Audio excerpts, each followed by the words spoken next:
નમસ્કાર, હું ગીતા પંચાલ. આજે આપની સાથે આ વાતની વહેંચણી કરતાં ખૂબ આનંદ અનુભવી રહી છું. આપણે સૌ જાણીએ છીએ કે 14/6/2026ના રોજ રવિવારે આપણા સ્વસ્તર પંચાલ સમાજ વિવાહ ગ્રુપનું દ્વિતીય પસંદગી સંમેલન થઈ રહ્યું છે. આ પહેલાં એક પસંદગી સંમેલન ગયા વર્ષે થયું હતું, જેનું પરિણામ ઘણા સારા અમને મળ્યા હતા.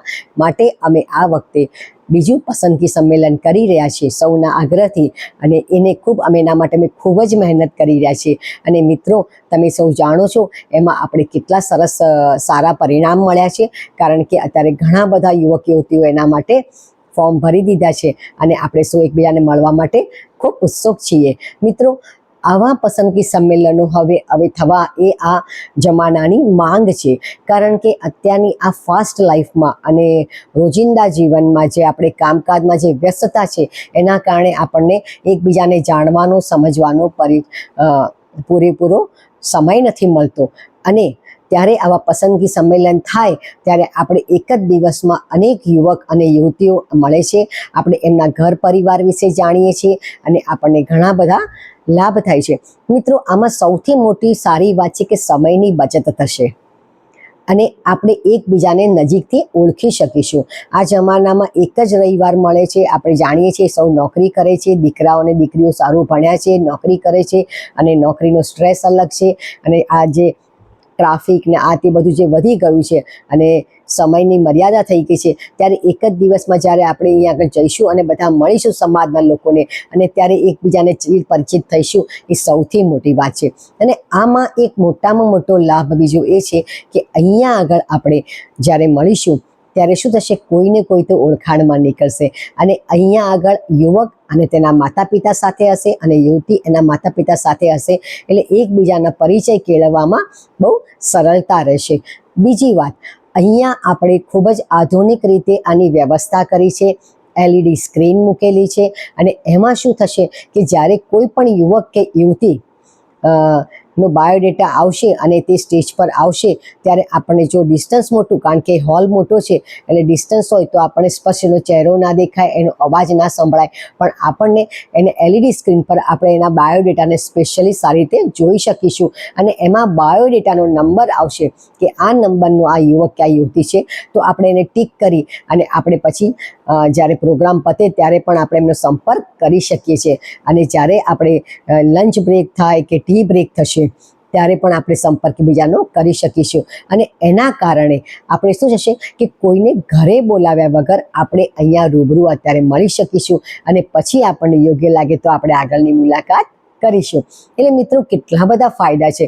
મને તેમ થાય કે આ જમાનામાં જો આ પસંદગી સંમેલન થાય છે ને, એ ખૂબ જ વ્યાજબી છે, કારણ કે હવે દરેક જણને દરેકના ઘરે જવાનું અનુકૂળ ઘણીવાર નથી પણ હોતું, કારણ કે કેવું થાય છે કે અત્યારે ડિસ્ટન્સ વધી ગયા, લોકો દૂર દૂર રહેવા માંડ્યા, તો અહીંયા એકવાર મળી લઈશું ત્યારે આપણને શું લાગશે કે હા, બરાબર લાગે છે, સારું છે, તો ચલો મળી લઈએ, તો ફરી બીજી વાર મળવાનું આપણને મન થશે.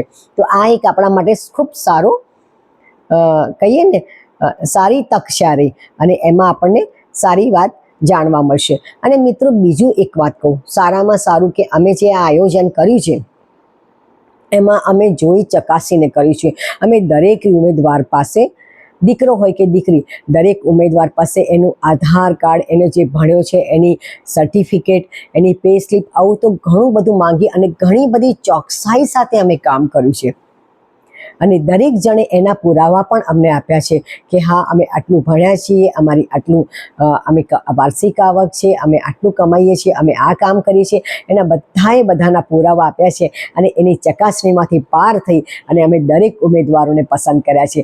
આ સૌથી મોટી વાત છે. એટલે તમારું કામ તો ઘણું બધું આસાન થઈ ગયું છે કે આજે જ્યારે આપણને કોઈ ભણેલો ગણેલો જોઈએ તો આપણને એ રીતે મળી જાય છે. અને એમાં સૌથી સારી વાત કેવી છે કે ડૉક્ટરો, એન્જિનિયરો, ક્યાંક એડવોકેટ, સારો ધંધો કરનારા એવા યુવક અને યુવતીઓ છે. લગભગ મારા ખ્યાલથી મેં જેટલા મારા હાથમાં બાયોડેટા આવ્યા એમાંથી 5 થી 6 યુવતીઓ તો ડૉક્ટર મને મળી ગઈ. તો મને એમ થયું કે અત્યારે આ દીકરીઓ ખૂબ સારું ભણી રહી છે અને મોટાભાગની દીકરીઓ એન્જિનિયર છે, કાં તો ઇલેક્ટ્રોનિક એન્જિનિયર છે, કાં તો ઈસી એન્જિનિયર છે, કાં તો કોમ્પ્યુટર એન્જિનિયર છે. આવી રીતે સારામાં સારું ભણેલી છે અને છોકરાઓ પણ એટલું સારું ભણેલા છે. તો એમ થાય કે આનંદની વાત છે કે આપણા સમાજમાં બાળકો આવી પ્રગતિ કરી રહ્યા છે અને સારું ભણી રહ્યા છે. અને જો એ લોકોને યોગ્ય જીવનસાથી મળે તો એ લોકો ખૂબ સુખી થાય. અને સૌથી સારી વાત એ છે કે આપણા સમાજની દીકરી આપણા સમાજમાં રહે અને આપણા સમાજનો દીકરા આપણા સમાજની દીકરી જ લાવે. એ આપણા બધા માટે અનુકૂળતા છે, કારણ કે આપણે ત્યાં એકબીજાને ઓળખતા હોય છે. કોઈક ને કોઈક ક્યાંક ને ક્યાંક તો ઓળખાણ નીકળી જ જાય છે. તો મિત્રો, મને એવું લાગે છે કે આ પસંદગી મેળાના ભાગ થઈ અને આપણે સૌ એક ખૂબ મોટી વાત કરી રહ્યા છીએ. આપણા માટે ખૂબ આનંદની વાત છે. અને જો તમે, અને બહુ બધા લોકોના ફોર્મ ભરી, પણ દીકરીઓના કદાચ ક્યાંક કોઈને ફોર્મ હજી ભરવું હોય ને તો અમે એના માટે દરવાજા ખુલ્લા રાખ્યા છે. છોકરીઓને એટલી છૂટ તો આપણે આપવી જ પડે ને, બે આપણી લાડકી દીકરી છે. તો આપણે દીકરીઓ માટે હજી આપણું ફોર્મ ભરવાનું ચાલુ છે અને દીકરીઓ જોને કોઈ લાગે યોગ્ય તો એ લોકો ચોક્કસ ભરી શકે છે. હું તમને 101% કહું કે તમે અહીં આવી અને ચોક્કસ એક આશ્ચર્યજનક તમને આનંદ વાત થાય એવું તમને લાગશે. તમે જરાય નિરાશ નહીં થાવ અને તમને એમ થશે કે આપણા સમાજમાં આટલા લાયક અને આટલા ઉમદા યુવકો છે અને એ જાણી તમને ખૂબ આનંદ થશે. દરેક યુવતીના માતા પિતાને લાગશે કે આપણા સમાજમાં આટલો સારો યુવક આપણને જો જમાઈ તરીકે મળતો હોય તો આપણે અહીંયા જવું જ રહ્યું. તો મિત્રો અને બહેનો ભાઈઓ સૌને હું વિનંતી કરું છું, અને વિનંતી કરતાં તો એક પ્રેમભર્યો આગ્રહ કહું એમ ચાલે, કે આપ સૌ ચોક્કસ આ સંમેલનનો હિસ્સો બનો. તમારી દીકરી માટે જો તમે ફોર્મ ના ભર્યું હોય તો હજી ભરી દો, સમય છે આપણી પાસે. અને તમે એમાં તમને ખરેખર આનંદ થશે આમાં ભાગ લઈને. અને ખૂબ સારું આપણું આયોજન છે.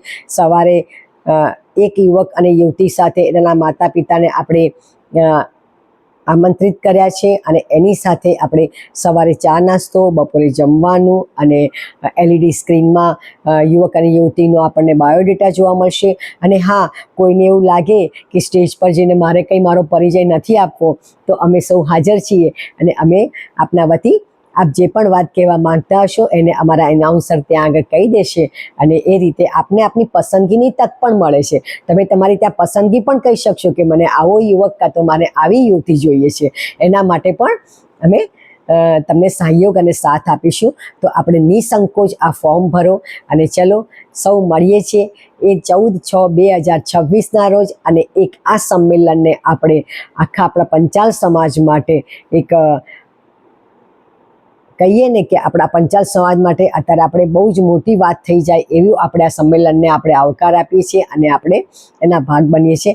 તો મિત્રો, ચલો મળીએ છીએ 14/6/2000. ત્યાં સુધી જય શ્રી કૃષ્ણ. હું સૌ તમારી રાહ જોઉં છું અને હું આપને સૌને મળી રહી છું. નમસ્તે.